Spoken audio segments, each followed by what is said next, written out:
From the fields of a small Oklahoma farm to leading a global enterprise, Joe Eastin is a true example of resilience, service, and the American dream. As co-founder and longtime CEO of ISN and now executive chairman, he helped grow the company from a startup into a global leader, serving over 850 hiring clients and 85,000 contractors across 90 countries. Grounded in values of discipline, perseverance, Joe earned his business degree from Oklahoma State and an MBA from MIT Sloan. Under his leadership, ISN has been recognized as one of America's fastest growing companies in a top workplace. Beyond business, Joe and his wife, Monica, have invested deeply in education and youth development, including the Eastin Center for Career Readiness at OSU. Joe, it's a real privilege to have you here, and we're excited to hear your story. So thank you for joining the Swift Hour. Thank you for having me. So I want to talk a little bit about, of course, I want to talk about ISN, and we've got to talk about it. First, I want to talk about Oklahoma. And you grew up in a military family. Mm-hmm. Talk a little bit about how that really inspired the path you have taken. Growing up in Oklahoma, the son of military family. Talk a little bit about that for us. Absolutely, man. Thank you. Thank you for having me today. Yes, I think it's similar to many people that have, that type of background. My dad was a veteran. My uncles were veterans. 3 of them actually fought in World War II, one of which during the Normandy invasion. And they all came back alive, which was wonderful. But to hear their stories, to be around them, having that discipline, grow up in an agriculture environment, a lot of hard work, that discipline pays off. You have to be a bit of a MacGyver because there's no one right there to help you. So you have to do it yourself and figure it out and improvise. So a lot of those traits I took, into business, and fortunately has worked very well. And I think those are some of the building blocks to help us build ISN. I've spent a lot of time in Oklahoma. We've got some wonderful partnerships with different foundations there. And I remember going to Oklahoma after the F5 tornado in Moore, Oklahoma, which I want to say maybe it was 10 years ago. Yeah. And I remember meeting different people whose entire homes had been destroyed. And, I would talk to them about what they were feeling in that moment. And they referenced their faith. They referenced their resilience. They referenced they didn't need help. They were going to figure out how to go from here. Feel like it almost runs in the soil in Oklahoma, that sort of resilience. It does. I mean, so many great people. There's only 4 million people in the entire state. I live in Dallas, Texas right now, and have for a few years, but go back quite a bit and still have amazing ties. It's a wonderful place. So you start ISN in 2001. Mm-hmm. What was the problem you were trying to solve in founding ISN? I don't think we quite knew in 2001. When you think about it, back then, there was a new tool called the internet that had not quite caught on to some of the businesses yet. But what we had recognized that there was a need to be better, and particularly around the industrial space. A lot of tracking was done on clipboards and a floppy disk and maybe a spreadsheet. And here we are in 2001 thinking there's got to be a better way to utilize the internet for these types of challenges. We're going along. We started it. We went on for several months, and the Department of Transportation came up with what they call a pipeline problem. And in that situation, there was many leaks, many explosions over the previous 2 decades. And they had come through with a regulation to track not only companies, but individuals working on the pipelines, particularly on maintenance of those pipeline construction operators. But what happened is that was our opportunity. And we were able to go in and help these companies succeed. From there, it spun into an amazing business with an upstream, downstream, pulp and paper, food. Today, they would call that probably a GRC space, which is government, risk, and compliance. So supply chain issues are at the forefront of what we're talking about here at the 15th Concordia Annual Summit. That's right in the center of where you operate and work. Give us a bit of a perspective of where we are as a country, the United States, in addressing some of the many vulnerabilities that came out, especially during COVID, around supply chain issues. Well, if you look at what we've been doing, when it comes to services and people, we're mitigating risk. And now what we're doing is products and people mitigating risk. So very similar. But when you think about the supply chain, we all know that we have to be better. We have to have a good process today because those disruptions are going to happen. And we experienced those not too long ago. You look at the financial crisis, you look at the pandemic, you could even say the tariffs recently have changed things, and you have to be ready. So if you do not have a strong process in place for your supply chain, knowing not only your tier one suppliers, but those underneath, then you're going to have a heck of a time when those disruptions happen. And that's what we do with our platform and with our clients, is hopefully help them get to that point. But give though, what I would love to also sort of hear from you though is where you think the country is big picture. Are we close to addressing this issue? Are we still as vulnerable really as we were a few years ago? We're not probably as vulnerable, but I think we definitely are. I think the challenge is a lot of companies know where they are on their first tier suppliers, but really do not know much more after that. The public deserves to know, where their food's coming from. They deserve to know where the medicine is coming from that's in their medicine cabinet. And I think today we're better off. You see a lot of steps were taken in supply chain after pandemic to onshore a lot of those. There's nothing wrong with onshoring, or offshoring as well, but you just have to make sure those steps are in place. Technology is helping. If you look at AI, you look at what's going on with the systems, but you still have to have the people and the want to do that. It's still not there. And a lot of that is not their fault. They're just trying to figure out what the layers are and what that iceberg is under the water and where a lot of these products are coming from. One thing I've been thinking a lot about recently is this collision that you can see coming where to address supply chain issues, you attract more manufacturing to the United States, but we have this giant, what feels like a hurricane coming towards us, which is the impact that technology is already having, but only going to have more on jobs in this country. Yeah. How do you see that playing out in the next few years? So I'm very excited about the technology advancements. I mean, our company, as well, utilizing artificial intelligence, we've been doing this for a few years. It makes me excited about what we're able to accomplish. I look back on how long it's been. It's been 25 years and what we could have done with AI in the past 25, but where it's going to go forward, it's going to change rapidly and continues to do so. But as I mentioned a little earlier, I think what's as important, if not more important, is people as thinkers.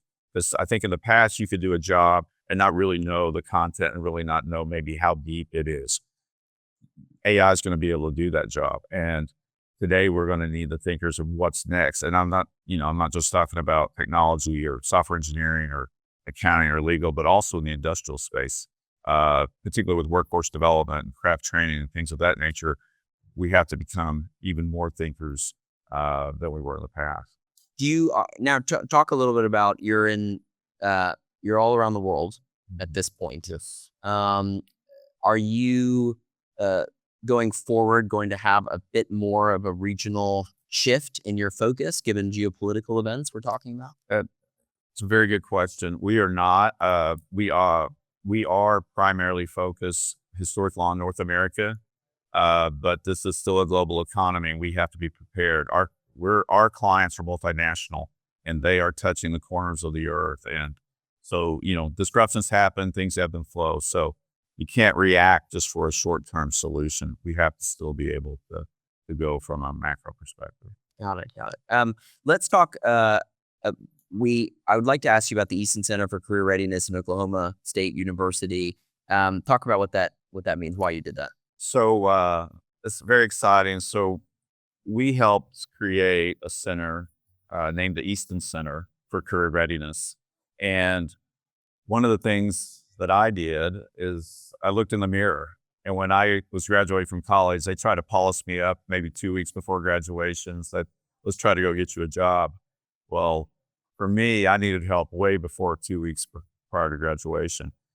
And we hire a lot of young people at ISN and a lot of people straight out of college. And they're so strong, hardworking, technically advanced, smarter than I was.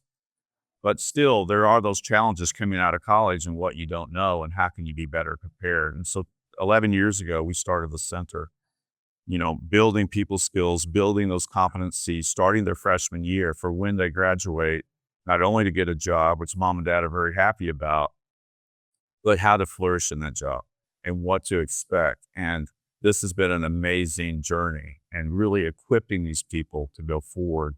We're doing it at the university level. We're also helping at the secondary level and at the graduate school level in different locations and different schools.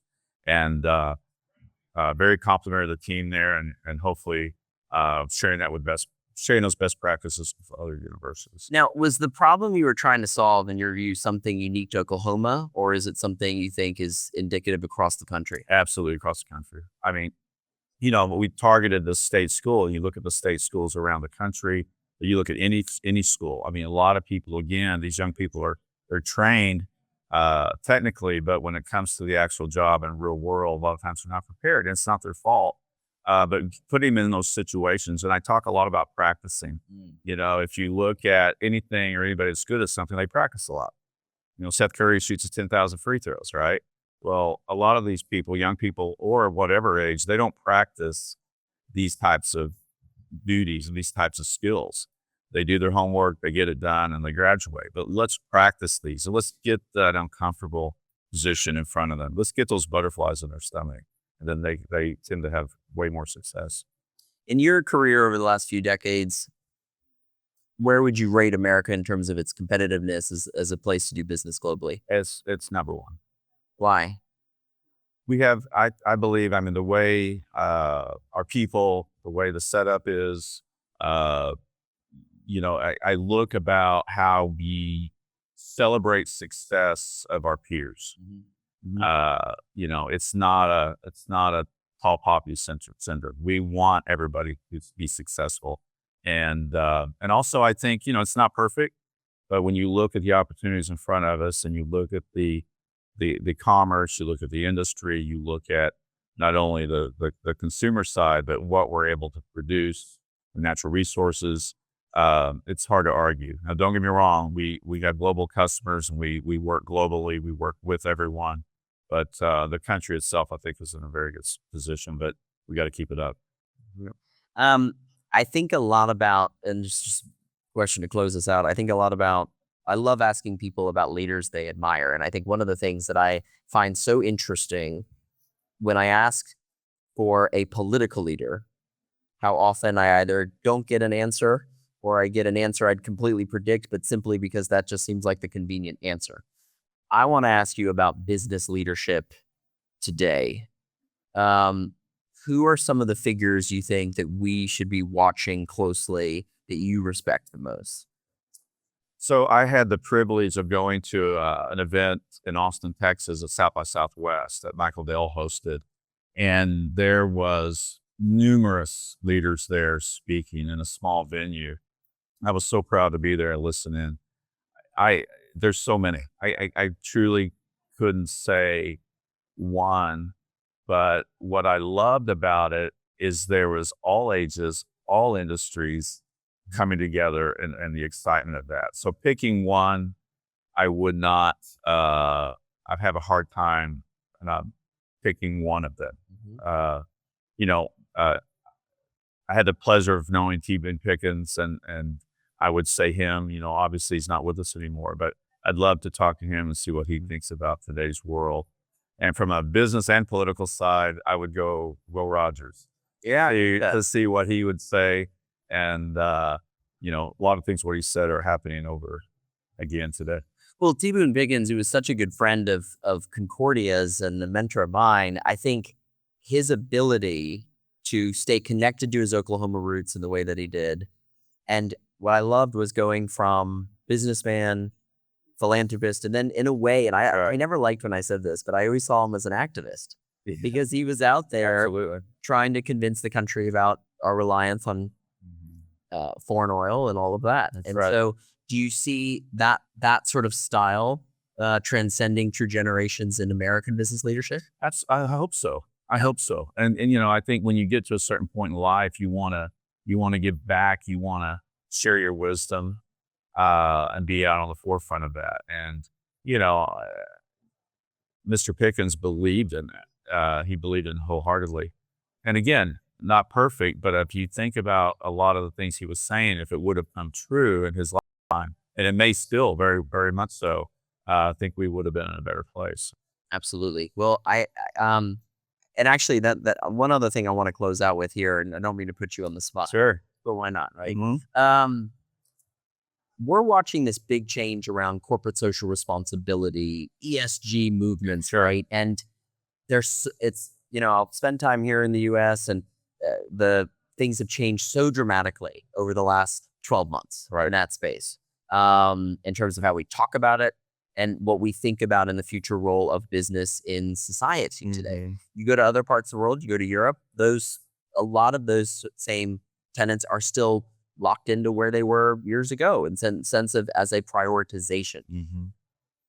What do you see as business's role around societal issues? Are you more on the side of saying, stay out of it, focus on your business, focus on the bottom line? Or is there a citizenry element that you think is important we protect during a time like this?